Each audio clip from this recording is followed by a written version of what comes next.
Hello, and welcome back to Neighborhood Eco-Theology. I am your friendly neighborhood eco-theologian, Brian. You've picked your site, right? Committed to visiting often and, more importantly, safely? Great.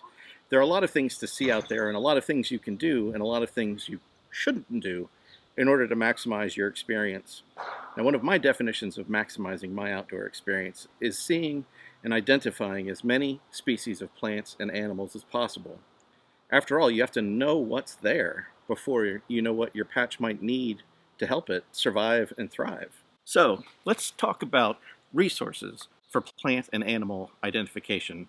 I cannot tell you how valuable my collection of field guides is to me. My go-to for bird identification is, and probably always will be, my Peterson field guide to birds of eastern and central North America. The artwork is spot on. The text helps to quickly point out identifying features of each species, and the range maps are easy and quick to read to help quickly eliminate species that aren't likely to be found in your area. Wide range of other guides for freshwater and saltwater fishes and spiders and insects and wildflowers and trees and mammals and reptiles and amphibians, and at least one on just beetles, one on fossils, one for butterflies and moths, one for stars and planets, one for animal tracks, one for medicinal food and plants. You get the idea. They're designed to fit easily into a jacket or backpack pocket and to just flat out work in the field. There are plenty of other companies that produce good field guides too. Golden makes good guides for beginners. In fact, my first bird book was a Golden guide. And I've had good success, really great success with Ken Kaufman's bird guide as well. Whichever guide you choose, though, just get familiar with it so you can quickly flip to the group of species most likely to be the one in front of you and to get a solid ID.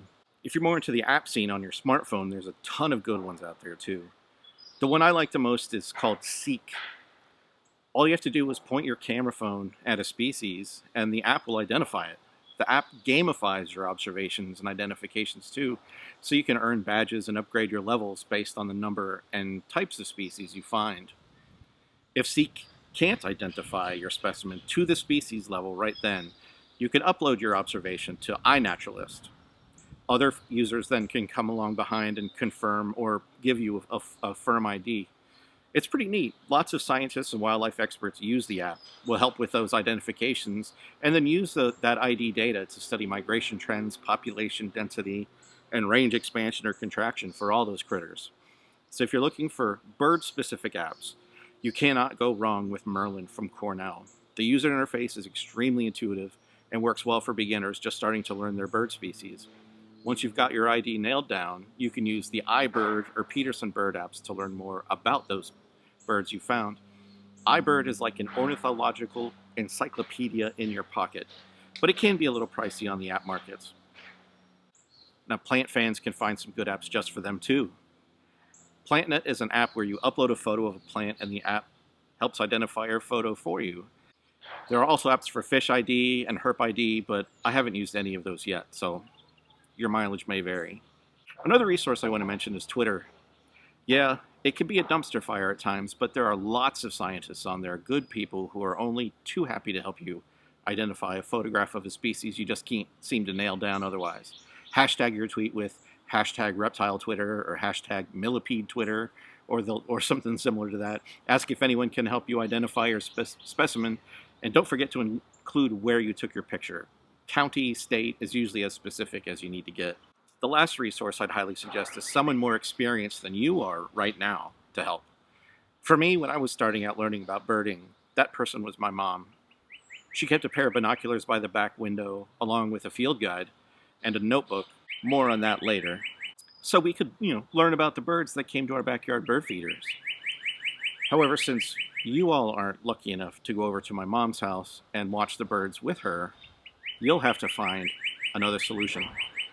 One such solution is your local Audubon chapter, or you could find your closest natural history museum and see if they have scheduled hikes led by guides. Your city and state parks might have programs like this too, led by rangers or other staff. The website Meetup is a good place to look for local wildlife enthusiasts, some of whom are bound to know what they're doing. When I started writing the script for this video, we hadn't yet been locked down, so these suggestions all should be taken with a grain of salt at this point, until things are much safer out there. But you can still access experts at the Audubon or other local nature groups to help with identification of species. Okay, so you've got your field guide in hand, or you've got your app downloaded, and you're ready to go. There's a few things we need to pay attention to while we're out in the field to help increase the chances of seeing more species, while also keeping us and the animals safe. First, don't pick up any of the animals. In fact, don't even approach closely most of them. Large animals, even herbivorous ones, can be extremely dangerous. Deer can look sweet and cute, but they will defend themselves aggressively if they feel it's necessary. And if you live where there are much larger critters than just white-tailed deer, elk and bison and that sort of thing, this goes even more so for you. We want to see the animals, we want to learn about them, but we don't want to influence their behavior as much as possible. Getting so close as to incite a defensive response or a fleeing response is too close. This can be wildlife harassment, and we don't want to be wildlife harassers, do we? No. Some animals simply will not tolerate any human presence at all. Great blue herons, for example, almost always fly away when they see people approaching. Most predatory mammals are so disturbed by humans, just hearing human voices is enough to depress their hunting activity and increase the amount of time they spend away from certain habitats. I've left a link in the doobly-doo to an article about some scientists who study this phenomenon. So keeping quiet while walking is another crucial step in maximizing the effectiveness of your outside time. Third, if you bring anything to eat with you, don't feed the critters, and certainly pack out any trash you brought in with you. I always bring an extra plastic bag to collect other trash I sometimes find on the trail. Feeding wild animals can acclimate them to human presence, which nearly always ends up badly for the animals. Nuisance animals are created by humans that feed them, and then have to be destroyed or relocated by other humans when the animals don't get the handouts that they are expecting. It can also be unhealthy for the animals. Ducks, geese, and turtles do not eat bread for their regular diet, and should not get bread from humans either. And finally, don't collect anything from your patch, except those photographs that you're taking to upload to iNaturalist or for your Seek app. But don't collect live animals or plants from the wild. Often it's illegal to do so, and for some species, even possessing parts of them, like an eagle feather, could land you in serious trouble, like felony-level trouble. Unless you've received specific permission from park staff, don't collect leaves or rocks or even anything like that. All of these are part of the natural environment and are used by the plants and animals living there as sources of nutrients, shelter, breeding sites. The list goes on. Okay, I think we're ready to do some good work out there in our patches of wildness. Yet I feel like I'm forgetting some... Oh, right. A field notebook. Invaluable for keeping records of your sightings. By tracking your observations, including location, date, weather description, descriptions of the habitats, that sort of thing, you can start to recognize patterns in the species in your patch. When certain flowers bloom, when certain species of birds migrate back in the spring, when the spring peepers start calling. This actually has a name, by the way.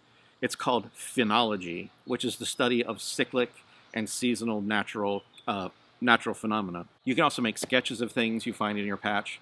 I like drawing and sketching flowers and lizards, things that like to sit in the sun, stuff that isn't running or flying away. That should get you started on collecting some good observations in your patch of wildness. I can't wait to hear what you find in your spot. Let me know down in the comments. Have fun. And if that catchphrase was a thing yet, it would go right here. Thanks for watching, and see you next time.